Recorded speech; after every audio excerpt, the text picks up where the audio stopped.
चलो। रामनवमी शोभा यात्रा को लेकर आप लोग कोर्ट गए थे, high court, Calcutta high court, क्या आदेश मिला है आप लोगों को? पहले सर्वप्रथम तो जय जय श्री राम। रामनवमी को लेके जो हम लोग कोलकाता हाई कोर्ट गए थे कि अगली बार के घटनाक्रम को लेके प्रशासन हम लोगों को परमिशन नहीं दी थी, जिसके वजह से हम लोगों ने उच्च न्यायालय में अपील किया था और अपना अपील ग्रांट हुआ था। और आज मेंशनिंग के बाद हमारा टाइमिंग फिक्स था 12:30 बजे। तो वहाँ पे हम लोगों ने जब अपनी बातों को रखा तो जज साहब ने दोनों पक्ष को सुना, प्रशासन के भी और हम लोगों के भी।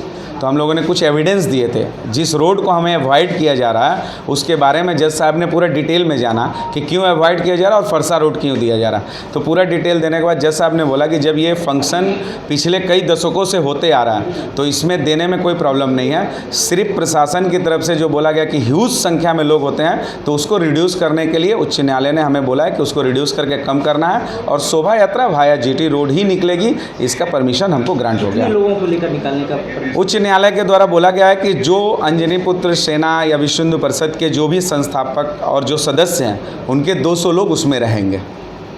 आप लोग क्या जुलूस 17 तारीख को निकालेंगे या फिर नहीं? अभी क्या है कि प्रशासन ने जब बोला कि 2 शोभा यात्रा को हम परमिशन नहीं दे पाएंगे तो हम लोगों ने डिसाइड किया कि विश्व हिंदू परिषद 17 तारीख को निकालेगी और हम लोग 21 तारीख जो कमिंग संडे माने जो पहला रविवार पड़ेगा उस दिन, यानी कि 17 के बाद 21 तारीख रविवार पड़ रहा है, रविवार के दिन अंजनी पुत्र सेना की शोभा यात्रा अवनी मॉल से ठीक 3 बजे प्रारंभ होगी और हावड़ा मैदान लगभग 6 बजे के करीब में समापन करेंगे। क्या लग रहा है कि इस बार जो 200 लोगों का जो संख्या कोर्ट के तरफ से बांधा गया है, अगर इससे ज़्यादा संख्या में लोग आते हैं तो फिर कैसे क्या व्यवस्था लिया जाए? देखिए, ये तो बंगाल की परिस्थिति है, इस पे मैं ज़्यादा नहीं बोलूँगा कि रामलला 500 बरस के बाद अपने महल में विराजमान हो गए।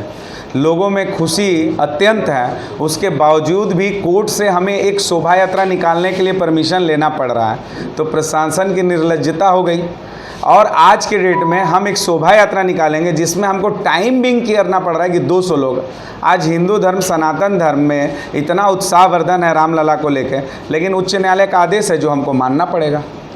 तो क्या लग रहा है कि ये 200 लोग ही रहेंगे या संख्या बढ़ सकती है? संख्या तो बढ़ेगी, लेकिन हम सभी से आग्रह करेंगे कि संस्था के जो सदस्य हैं, हम लोग रास्ते में खड़े रहेंगे, उसके लिए हमारा कोई नहीं है, लेकिन शोभा यात्रा 200 लोगों को लेकर, क्योंकि उच्च न्यायालय का ऑर्डर है, उसको हम लोग मानेंगे। आप लोग 21 को निकाल रहे हैं और विश्व हिंदू परिषद 17 को निकालेंगे।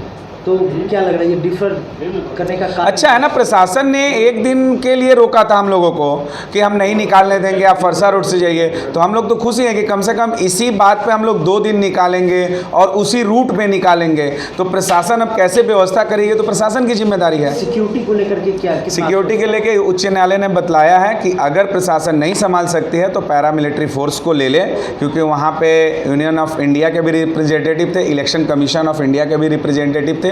दोनों से बातचीत करके उच्च न्यायालय ने बतलाया है कि आप पैरामिलिट्री ले सकते हैं, आपको पूरा ऑर्डर दिया जाता है, जहां आपको लगे आप फोर्स को डिप्लॉय कर सकते हैं। आपका नाम? मेरा नाम सुरेंद्र वर्मा, संस्थापक सचिव अंजनी पुत्र सेना।